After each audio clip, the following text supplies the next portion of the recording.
Alam mo, pwede nga akong ma-inlove sa'yo. Kasi okay sa akin ang mga type mong ganyan eh. Kahit nasaksakan ka ng yabang. Gusto mo, try tayo? Pag pareho tayong na-inlove sa isa't isa, edi okay. Kapag naman hindi, edi you go, I go. Naku, Des. Di ba sinabi ko sa'yo kanina? May girlfriend na ako. Eh, ano naman ang iisipin nun? Excuse me, sir. Hindi ho kayo pwedeng pumasok na hindi nakatay. Hinahanap ko lang ho yung amo ko. Hindi naman ako papasok eh. Sandali lang ako. O sige, sandali lang ho, ah. Thank you ha. O sige. Pare, table 18 daw, ha? Tubig na malamig. Sige. Ay!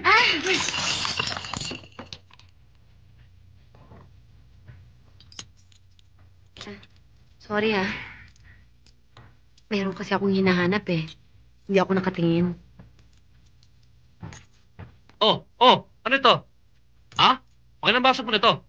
Sir, ako may kasalanan eh. Pwede ba kung pagtakpan niyang lampa na yan, ha? Pagkariaga, mamaya daanan mo sa opisina ang kahuli-hulihan mo sweldo, ha?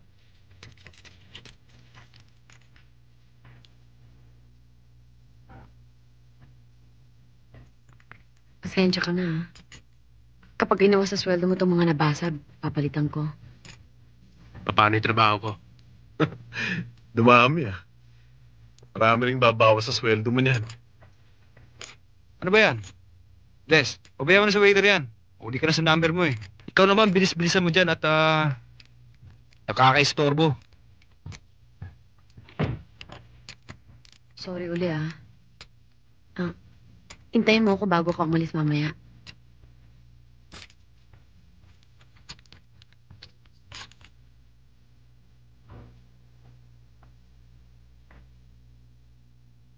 Ano ang kasaysayan ng lahi mo? A brief history of Miss Desiree Blanco. Ulila, Oh? ginawang basketball ng mga kamag-anak, na kumikita ng isang kahig isang tuka, pero high school graduate. Aha. High school graduate ka, ha? Oo. 3 beses na akong nakapag-Japan. May konting dollars na naipon sa bangko Wow! para sa kinabukasan. Wow! Kung meron pa akong bukas. Lahat naman tayo may kinabukasan eh. Hindi nga lang sabay-sabay magbigay ng aginaldo ang Diyos. Pero lahat naman tayo may nakabalot na aginaldo eh. Maganda naman kaya ang aginaldo ng Diyos para sa isang entertainer, dancer, hostess. Alam mo, pwede ka maging artista. Ba't hindi ka mag-artista? Maganda ka naman. Tsaka mukhang may star quality ka.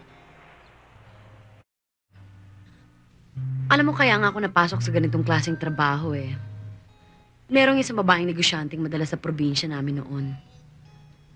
Meron nga daw siyang kumparing direktor na pwede niya nga raw akong pakilala doon dahil nga raw maganda ako. Yun pala, ibinenta na nila ako sa kasa.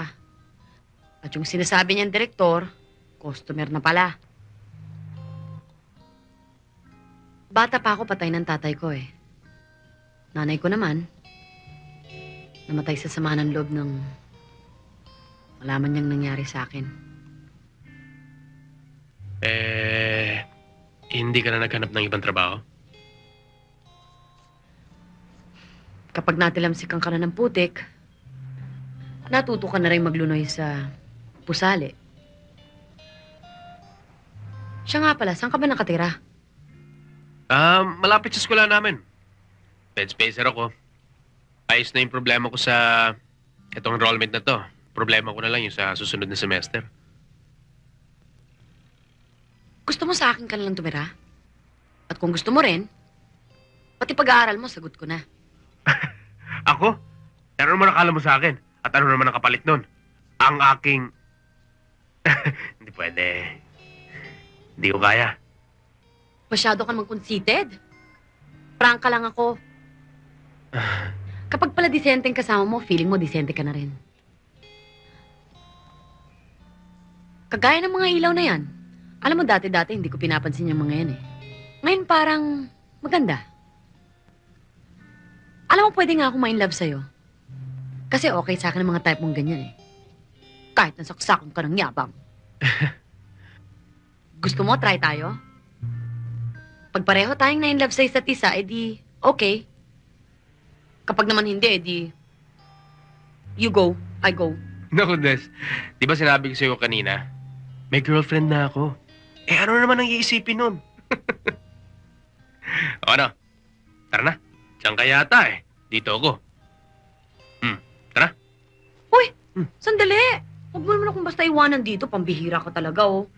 Baka mamaya pagkamalan pa akong Ihatid mo naman ako sa bahay. Total, ako na magbabayad ng pamasahe mo, eh. O sige.